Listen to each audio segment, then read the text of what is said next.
अविनाश जाधवजी, तुम्ही हा व्हिडिओ पाहिला असेल, तुमची काय प्रतिक्रिया आहे? राज ठाकरेंना थेट मारण्याची धमकी, मराठी माणसाविषयी इतका द्वेष कशामुळे? मला असं वाटतंय की मी तो व्हिडिओ पाहिला, तो जो कोणी होता त्याला पोलीस स्टेशनच्या आतमध्ये त्याला महाप्रसादाचा कार्यक्रम पण झालेला आहे। त्याला बेदम आमच्या महाराष्ट्र सैनिकांनी प्रसाद दिलेला आहे पोलीस स्टेशनला नेताना। आणि याच्या पुढे पुन्हा सांगतो की सन्माननीय राजसाहेबांबद्दल जर कोण वेडे वाकडे शब्द काढण्याचा प्रयत्न करेल तर त्याला अशाच प्रकारचा प्रसाद महाराष्ट्र नवनिर्माण सेनेकडनं दिला जाईल। निवडणुका येतील जातील, आम्हाला निवडणुकीशी कुठलंही घेणं देणं नाही।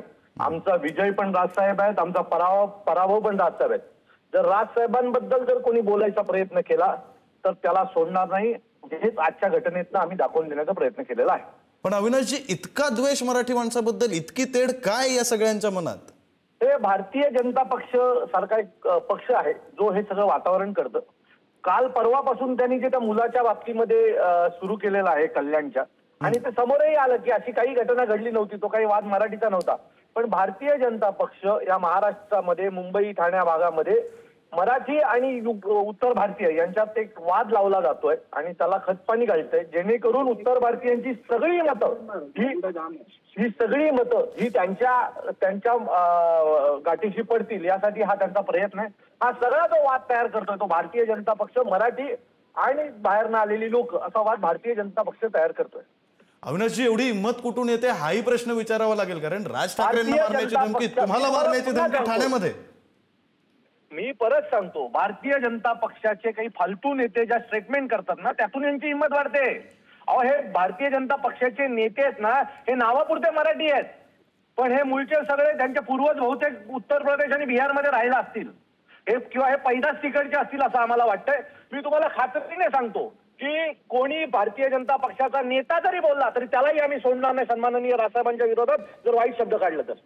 आणखी एक प्रश्न असा पडतो की ठाण्यामध्ये इतकी मुजोरी कशी काय वाढते? मागचं एक प्रकरण मला मुंबईमधलं आठवतंय, जिथं मराठी तरुणाला मारहाण केली होती मराठीच्याच मुद्द्यावरून। आताच हे प्रकरण, त्यावेळेलाही त्या मुलाच्या पाठी महाराष्ट्र नवनिर्माण सेना खंबीर उभी होती। हो, तुम्ही गेला होता।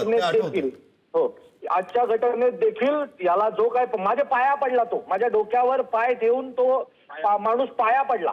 आता एवढी तुमची हिंमत रात्री दारू पियावर येते ना? मी पोलीस स्टेशनच्या आतमध्ये गेल्यावर त्याने माझ्या पायावर डोकं ठेवलं आणि माफी मागितली। अहो, हे रात्रीचे हिरो आहे तो। हे ज्या वेळेला महाराष्ट्र सैनिक उभा राहतं ना त्यावेळेला त्यांचे हातभर फाटते। बरं, नाही, माझा प्रश्न असा आहे की ठाण्यामध्ये इतकी मुजोरी का वाढते?